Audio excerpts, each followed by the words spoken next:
Hello नमस्कार साथियों, कैसे हैं आप सभी। उम्मीद है बेहतर होंगे, शानदार होंगे, जबरदस्त होंगे। और साथियों, पिछली वीडियो में हमने सीटेट के सीडीपी का जो टैग वर्ड होता है वो पॉजिटिव टैग वर्ड देखा था, और इस वीडियो में हम निगेटिव टैग वर्ड देखने वाले हैं सीटेट के एग्जाम के। क्योंकि अब आपके साथियों एग्जाम का साथियों 1-2 दिन बचा है, तो ऐसे में हमको साथियों ऐसे टॉपिक को कवर करना चाहिए जो कि कम समय में एक बेहतरीन नंबर हमको देके जाए। ठीक है, तो अब आपके पास थ्योरी ना पढ़ने का समय है, ना तो ज्यादा प्रीवियस ईयर पढ़ने का समय है, तो ऐसे में ट्रिकी वे से आप पढ़ाई कर सकते हैं। जैसे टैग वर्ड्स देख लीजिए, तुक्का लगाने की कुछ बेहतरीन नियम से देख लीजिए।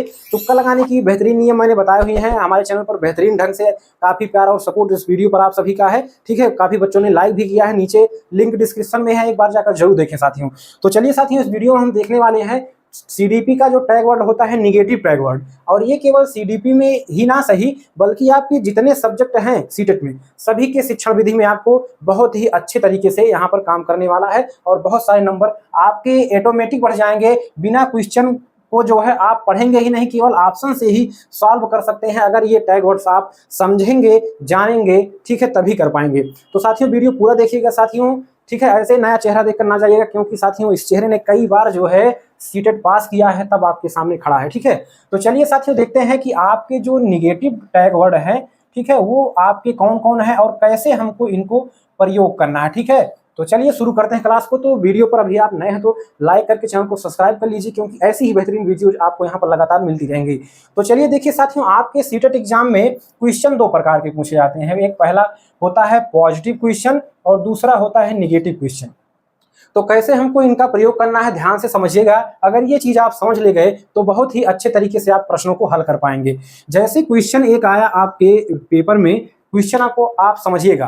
पेपर में आपके क्वेश्चन आया कि आप एक कक्ष में एक शिक्षक की तरह कार्य कर रहे हैं और आपने बच्चों को एक प्रश्न दिया। सभी बच्चों में से एक ऐसा बच्चा है जिसको प्रश्न नहीं आ रहा है, प्रश्न का उत्तर नहीं आ रहा है। तो ऐसे में आप उस बच्चे के साथ क्या करेंगे? और आपके पास 4 ऑप्शन दे दिया।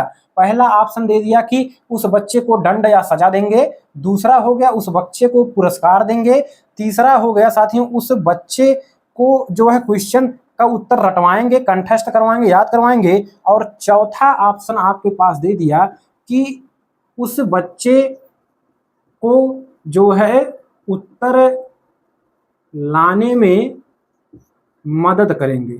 ठीक है, तो बताइए कौन सा उत्तर सही होगा। ठीक है, तो उम्मीद है आप फटाफट लगाएंगे ये वाला।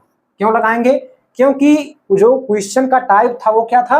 पॉजिटिव था कि आप क्या करेंगे एक शिक्षक के तौर पर। तो हम उस बच्चे को जो है उत्तर लाने में मदद करेंगे, क्योंकि ना तो उसे आप दंड दे सकते हैं, ना तो पुरस्कार, ना तो रटवा सकते हैं। ठीक है, तो अगर वहीं पर प्रश्न इस तरह से पूछ लिया जाता कि सेम क्वेश्चन और लास्ट में पूछ लिया था कि आप बच्चे के साथ क्या नहीं करेंगे, और वहां पर 4 ऑप्शन हो जाता कि पहला हो जाता कि जो है उस बच्चे को उत्तर लाने में मदद करेंगे, ठीक है, शिक्षण विधि का प्रयोग करके, ठीक है, जो है उसे उत्तर लाने में मदद करेंगे। ठीक है, ये पहला हो गया, दूसरा हो गया, तीसरा हो गया आपका, ठीक है, कि उसकी बच्चा उत्तर क्यों नहीं ला पा रहा है उसको जानने की कोशिश करेंगे। ठीक है, ये हो गया। बाकी एक हो गया उसको दंड या सजा देंगे। तो आप जब क्या नहीं करेंगे एक शिक्षक के तौर पर, तो आप क्या लगाएंगे? दंड या सजा देंगे, ये वाला ऑप्शन। ठीक है, क्योंकि हमको क्या नहीं करना चाहिए, आप एक शिक्षक हैं तो आप बच्चों को ना तो दंड दे सकते हैं, ना तो सजा दे सकते हैं, बाकी सभी कार्य आप जो है कर सकते हैं। तो ये 2 टाइप के क्वेश्चन हो गए। तो जो निगेटिव टैग वर्ड है वो आपका प्रयोग कैसे होगा? इन्हीं क्वेश्चंस में प्रयोग होगा। पॉजिटिव है तो जो 3 ऑप्शन होगा पॉजिटिव क्वेश्चन में, ठीक है, क्या करना चाहिए, तो क्या करने वाले में आपका ये पॉजिटिव, ये निगेटिव टैग वर्ड, ये आपका ऑप्शन पहले गलत। जहां पर ऐसे ऑप्शन दिख जाए वो ऑप्शन आप तुरंत गलत काट दीजिएगा। ठीक है, और अगर निगेटिव दिखता है तो ये वाले ऑप्शन आपके सही हो जाएंगे। जैसे शिक्षक को क्या नहीं करना चाहिए, ठीक है, तो दंड या सजा नहीं देना चाहिए। तो ये चीजें आपका जो है सही होंगी। तो उम्मीद है आपको चीजें समझ में आ गई होंगी कि कैसे हमको इनका प्रयोग करना है। ठीक है, तो चलिए देखिए साथियों, सब जगह आरटीई हो गया, एनसीएफ हो गया, ठीक है, शिक्षा नीति हो गया, सभी जगह बच्चों को दंड या सजा देने का प्रावधान नहीं है। ठीक है, तो दंड या सजा नहीं दे सकते। ठीक है, ये आपका निगेटिव टैग वर्ड होगा। पुरस्कार आपका निगेटिव टैग वर्ड होगा। क्यों होगा? ठीक है, तो यहां पर अगर आप बच्चों को जो है पुरस्कार देकर क्वेश्चंस को सॉल्व करवाएंगे तो उनको लत लग जाएगी कि सर जी जब तक हमको पुरस्कार नहीं देंगे तब तक हम क्वेश्चन सॉल्व नहीं करेंगे। ठीक है, तो ये निगेटिव हो जाएगा। व्याख्यान, व्याख्यान विधि अगर आता है, व्याख्यान से रिलेटेड कोई ऑप्शन में शब्द है तो वो आपका गलत हो जाएगा। क्यों? वो निगेटिव टैग वर्ड होगा। क्यों? क्योंकि साथियों वो आपका जो है ये आपका ग्रेजुएशन या इंटर लेवल में प्रयोग किया जाता है व्याख्यान विधि। क्योंकि छोटे छोटे बच्चे हैं तो उन्हें आप करके दिखाएंगे, करके सिखाएंगे और व्याख्या करेंगे क्लास में, तो उनको जो है कुछ कोई मतलब नहीं, उनको व्याख्या समझने में नहीं आएगा। ठीक है। पुनर्बलन, पुनर्बलन अगर आएगा तो ये आपका, अगर पुनर्बलन आप बार बार, जैसे पुनर्बलन में आपका पुरस्कार आ गया, ठीक है, मोटिवेशन आ गया, तो अगर बार बार ये आप पुनर्बलन का प्रयोग करेंगे तो बच्चा निष्क्रिय हो जाएगा, बिना पुनर्बलन के कोई कार्य नहीं कर पाएगा। प्रत्यास्मरण, प्रत्यास्मरण नहीं करवाएंगे, ये निगेटिव टैग वर्ड है। रटना हो गया, कंठस्थीकरण, याद करना, ये जहां पर भी ऐसे शब्द मिले वो आपके निगेटिव टैग वर्ड हैं। आप उस क्वेश्चन को तुरंत ऑप्शन को गलत काट देंगे अगर पॉजिटिव वाला है, और अगर निगेटिव क्वेश्चन है तो उसको आप टिक कर देंगे सही का। जैसे अभ्यास, अगर बच्चों को अभ्यास कराने की बात आए, जिसको ड्रिल कहते हैं, ड्रिल, ठीक है, ड्रिल करना, ड्रिल करना मतलब दोहराना या रटवाना, ठीक है, ठीक है। तो इस तरह से जो है आपका ये दोहराना, ड्रिल करना, अभ्यास, ये आपके निगेटिव टैग वर्ड में आते हैं। गैर प्रासंगिक, गैर प्रासंगिक ये अभी आपका निगेटिव टैग वर्ड होगा। जब भी साथियों अगर कहीं पर शिक्षक केंद्रित की बात होगी, ठीक है, तो वो आपका ऑप्शन निगेटिव होगा, गलत होगा, ठीक है। और यहाँ पर पाठ्य पुस्तक केंद्रित, ये भी आपका निगेटिव होता है, क्योंकि चीजें जो 1 से 8 तक हैं, 1 से 8 तक वो हमेशा कैसी होती हैं? बाल केंद्रित होती हैं, याद कर लीजिए, हमेशा कैसी होंगी? बाल केंद्रित। इसके बाद पाठ्य पुस्तक केंद्रित नहीं होगा। बहिष्करण, बच्चों का आपको कहीं बहिष्करण नहीं करना, बहिष्कार नहीं करना है, और चीजें मानकीकृत नहीं होनी चाहिए, ठीक है। इसके बाद बच्चों के साथ आपको भेदभाव नहीं करना है, उनको पृथककरण मतलब अलग नहीं करना है, ना तो जो है समूहीकरण करना है उनका, कि जैसे कि कक्षा में 50 बच्चे हैं तो 5 बच्चे ऐसे हैं जो मूर्ख कैटेगरी में आते हैं, मूढ़ में आते हैं, या मतलब कि आपका सामान्य कैटेगरी में आते हैं, 10 बच्चे ऐसे हैं जो प्रतिभाशाली कैटेगरी में, इस तरह से उनको कैटेगराइज नहीं करना है, ना तो समूहीकरण करना है, ठीक है। तो ये आपका गलत हो जाएगा। एक सामान्य पाठ्यक्रम, जैसे कोई बच्चा प्रतिभाशाली है, कोई बच्चा सामान्य कैटेगरी का है, कोई अभी जो है उससे नीचे है, सामान्य से नीचे, तो सभी के लिए जो पाठ्यक्रम होगा एक समान नहीं हो सकता, ठीक है। इसके बाद आकलन अगर आता है तो यहाँ पर सतत व्यापक मूल्यांकन होगा, ठीक है, रचनात्मक आकलन आएगा, तब आपको उत्तर सही लगाना है, ना तो ये सब निगेटिव वर्ड हो जाएंगे। अनम्य हो गया, अलचीला या दृढ़ कठोर। अनम्य यानी कि जिस जो मतलब नरम ना पड़े, लचीला ना हो, अलचीला, दृढ़, कठोर, ये सभी क्या हो जाएंगे? निगेटिव, ठीक है, ये सभी आपके निगेटिव टैग वर्ड है, तो इन सभी का प्रयोग निगेटिव।